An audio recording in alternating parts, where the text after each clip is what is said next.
Hey guys, Garrett here, and today I want to give you the do's and don'ts of solar power. I've actually built two systems in the past. So one of them was on a previous home that I owned, and one is on my current home.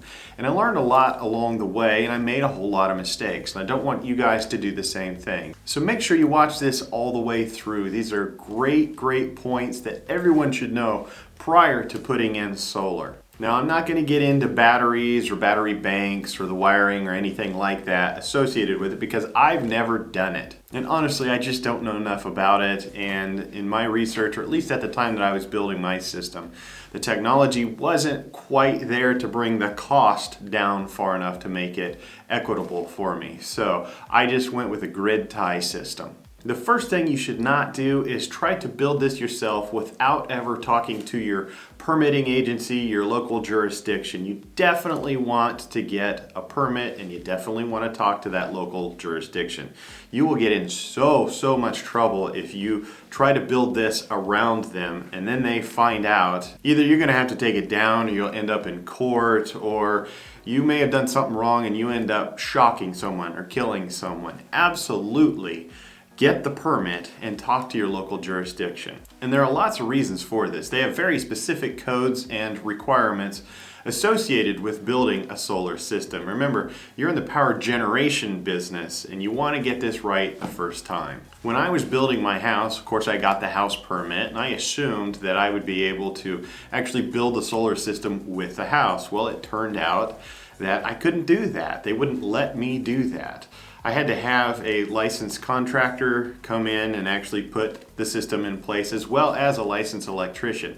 And the funny thing is, I didn't have to have either one of those things for my own house. I was able to install all of the electrical and I was able to build the whole house myself without having any of those licenses. And part of the reason I ran into this issue was, again, I assumed that I could build this because, hey, it's attached to my new home. Well, I didn't specify it whenever I got my original permit, and I didn't submit the plans necessary to do it. I just didn't know that I needed to do those things. Therefore, I had to do it retroactively. I had to do it later on, and I just wasn't allowed to do it myself. So I had to hire a company to actually come out and do it. And thankfully, locally in the Wichita, Kansas area, we have a couple of them, and so I used a company called King Solar, and they were fantastic. They actually worked with me and let me help with the install so that I could bring those costs down. You also need to think about your fire district as well. They're going to have a certain set of codes also. And one of those in my area was we couldn't have the solar panels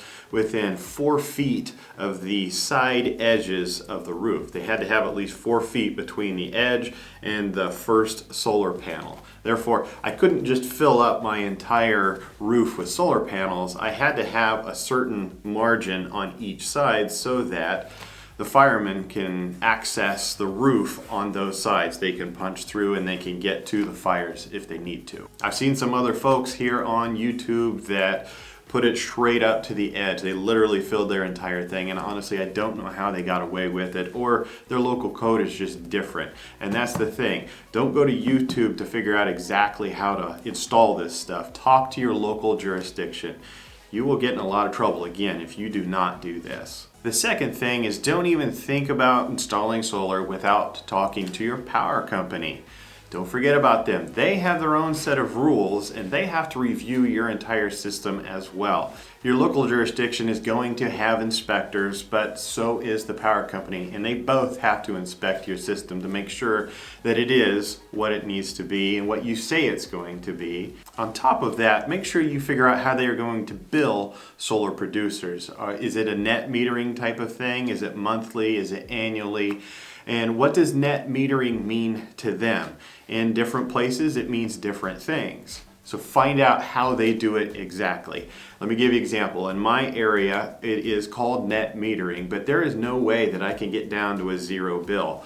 What it means is that I can get down to 0 kilowatts used, assuming that I produce the same amount that I consume. But if I overproduce, I get 0 credit for it. I cannot carry that over into the next months, and it's just lost. So that's one of those things that you want to know whenever you're designing your system, because you want to get credit for every single watt that you produce. Anything over that, at least in my area, is just wasted. So you don't have to make your system nearly as big. In some areas in the United States, you're going to get some sort of an energy credit, and it just depends state by state how they do it. But again, make sure you talk to them first. Also, I mentioned I can't get down to a zero bill, so I can zero out the cost of the kilowatt hours that I use/produce as long as I get to a net zero. But there's always going to be a thing called a power cost adjustment. There's always going to be,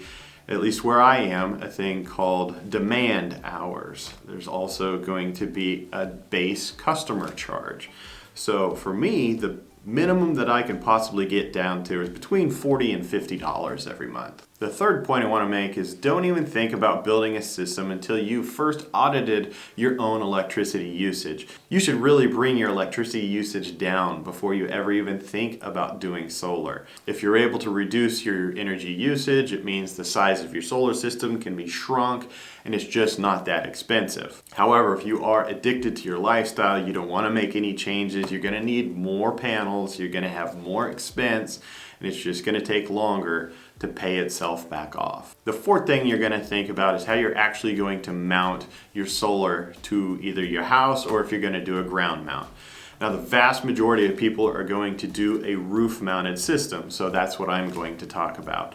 The main thing is you do not want to scrimp on the connection point to your house. And the reason is if you do, or if you do it wrong, you don't have it flashed correctly, it's going to leak. It's going to ruin your roof. So make sure to use the correct mounting. I used Quick Mount PV and I got it from invertersupply.com. Worked great. Another thing to think about is you don't want to put or mount any of this stuff to a really old roof. The best time to do this is when you are replacing your roof or if it's a new build while you're roofing, because these things have flashing that actually slide underneath your shingles. So they need to be installed properly. So at a minimum, you might even just think about re-roofing that section of roof that is going to receive these panels. My system has been installed at my current house for about 3 years now, and there are 0 leaks, so this is worthwhile to do. The fifth thing to think about is the railing that is actually going to hold your solar panels in place on your roof. You definitely want to have PV rated railing that is approved by your local jurisdiction. Unistrut and Superstrut, at least in my area, aren't allowed for this. And I know that by experience because that's what I started with, and I was quickly told, nope, can't use that. Even though they are technically UL rated for PV use, again, they just wouldn't let me do it. So talk to the local jurisdiction first and make sure that you get one that's actually rated for PV. And depending on the railing that you choose, they could have different slots that the hardware goes into that then mounts to your solar panel. And these slots basically dictate the height off of your roof for your solar panel. So mine actually had 2 options. One hugged that solar panel closer to the roof. The other one stood it out about 1 inch further. And I went with the inch further, and the reason is I want maximum efficiency and I want maximum airflow underneath all of those panels. You have to think about heat buildup, and roofs get extremely hot. And the hotter the roof, the less airflow you have, the hotter that solar panel is going to get. It might have hot spots or the whole panel could be hot. Regardless, it's going to reduce your efficiency, and I'm always for maximum efficiency. If I'm doing this, I want to make the system as small as I possibly can, and I want to get as much wattage out of it as I possibly can. So think about the airflow around and underneath those solar panels. Number 6, don't buy the wrong inverter. And again, this is one of my mistakes. I just don't want you guys to do it. I bought an inverter off of eBay, and it's actually pictured here. As you can see, it's in the box. It's actually never even been opened. It's a Fronius IG+5, and it was a 6,000 watt inverter.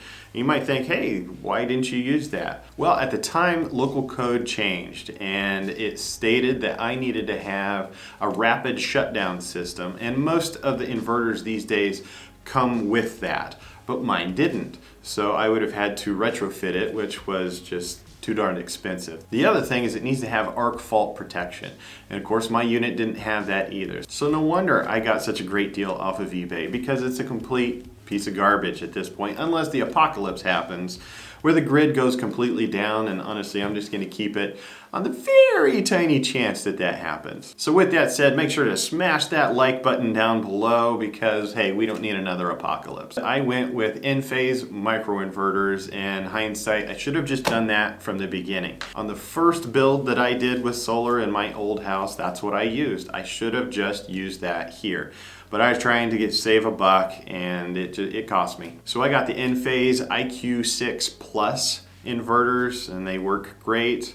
They are perfect for my panels. My panels are 280 watts a piece, and you just can't beat the in-phase warranty.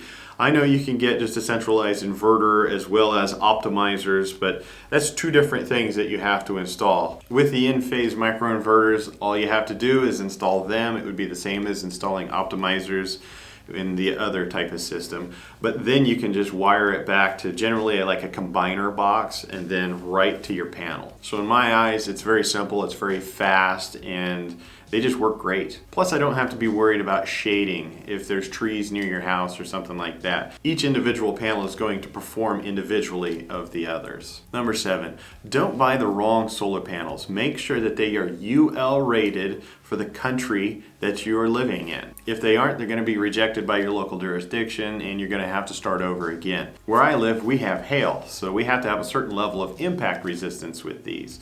The nice thing is that most of the time your panels are going to be facing south, and most of our storms either come in from the west or the north, so we're not getting direct impact into those solar panels. We're actually getting glancing blows, which means that we can actually take bigger hail strikes than what they are actually rated for. Most of them are rated for roughly 1-inch hail strikes, but that's a direct impact. Number 8, do not skip out on the monitor system for your PV system. If you have a centralized inverter, it most likely is going to have something built into it that you can monitor. However, if you're doing microinverters, you're either going to have to get a combiner box that has that monitor built into it, or you're going to have to buy that separately. In my case, that's what I had to do. But again, I was being cheap, so I didn't do it until a couple years down the line. And the reason I did that was because all of a sudden my bills were showing up and it didn't look like I was producing quite as much.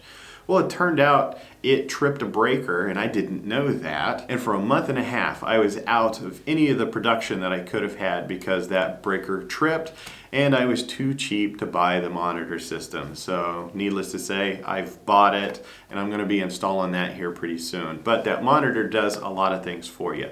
It tells you of course, how much you're producing, and it can tell you individually how much each panel is producing. So you can figure out if you have a weak panel or a dead panel, or if you have a microinverter that isn't working or it quit. You'll know that because of the monitor. And of course, you'll also know if the entire system is down because that breaker tripped. Number 9, don't install your panels at the wrong direction or the wrong angle.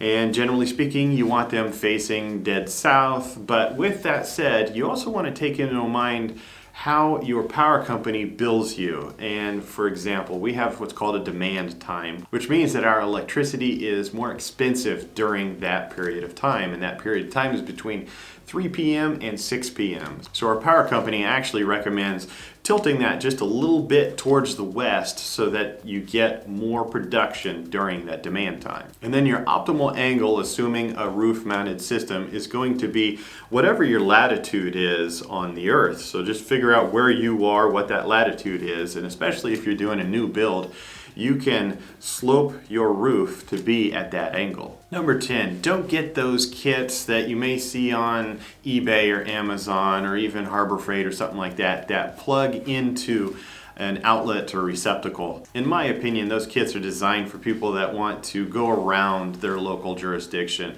or even the power company, and they just want something that they can get right now to offset a little bit of the usage that they have. It sounds all great and all, but if you don't let those people know, either your local jurisdiction or your power company, things can happen. And here's what can happen. If you have a power outage, but you still have this thing plugged in and it's producing wattage, and the lineman goes to fix the problem on the line, you are probably backfeeding into the system and you're going to shock the heck out of them. And the problem is they're not going to know where that's coming from. They're not going to be able to turn that off because you didn't let anyone know that you were doing this. So don't even think about getting those systems. Do it the right way, and honestly, just do it once. Thank you guys for watching. Let me know in the comments down below if this is something you're considering.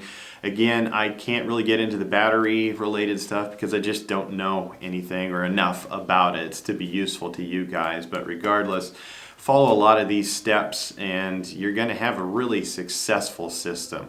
Make sure to hit that like button and subscribe down below. I'll see you guys next time.